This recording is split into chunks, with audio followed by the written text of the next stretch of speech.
নমস্কাৰ বন্ধু বান্ধৱীসকল, আশা কৰোঁ সকলোৰে ভাল। আমাৰ অন্য এটা ভিডিঅ'লৈ আপোনালোকক পুনৰবাৰ স্বাগতম জনাইছোঁ। আমি বহুত দিন হ'ল ভিডিঅ' দিব পৰা নাছিলোঁ, বিশেষ অসুবিধা এটাৰ কাৰণে। সেয়েহে আজি বিশ্ব পৰিৱেশ উপলক্ষে তাৰমানে এই গছপুলি ৰোপণ কৰিম বুলি ভাবিছোঁ। চাই থাকক সকলোৱে।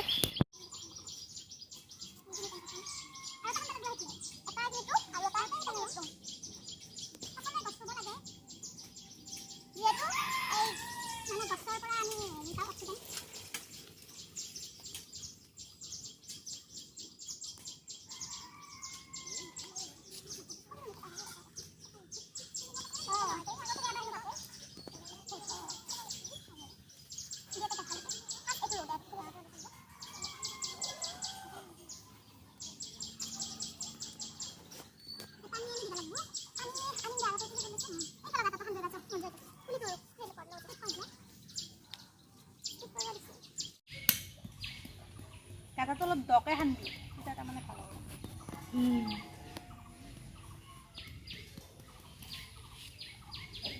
এই চিত্ৰাং খানা লৈ যাব লগা আছিল। কিয় নানলি এখানে দি দিগদাৰ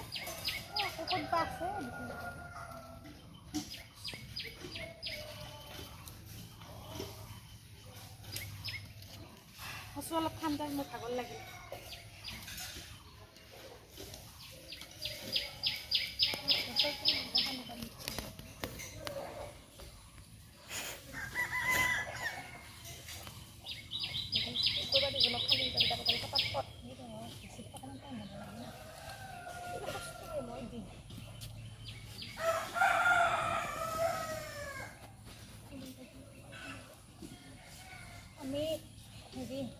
এইটো আমৰ পুলি ৰুলো আৰু সেইফালে ৰোৱাটো দেখাই দিছোঁ। এইফালে কামেৰি পুলি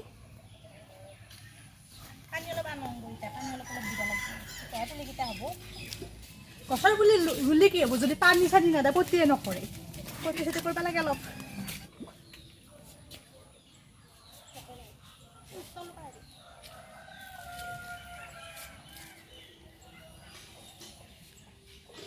গছ থাকিলেহে মানুহ থাকিব। গতিকে আজিৰ পৰা আমি সকলোৱে সংকল্পবদ্ধ হওঁ যে আমি নিজেও জীয়াই থাকিম আৰু গছকো জীয়াই ৰাখিম। সদায় পানী দিবলৈ আহিব লাগিব দেই।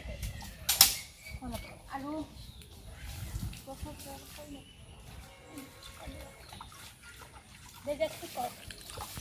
গছ থাকিলেহে মানুহ থাকিব, গছ থাকিলেহে পৃথিৱী থাকিব। আহক সকলোৱে প্ৰকৃতিক ৰক্ষা কৰি এক স্বচ্ছ সেউজীয়া পৰিৱেশ গঢ়ি তোলোঁ। যদি আপোনালোকে ভিডিঅ'টো চাই ভাল পাইছে, লাইক কৰিব, কমেণ্ট কৰিব আৰু শ্বেয়াৰ কৰি দিব। ধন্যবাদ।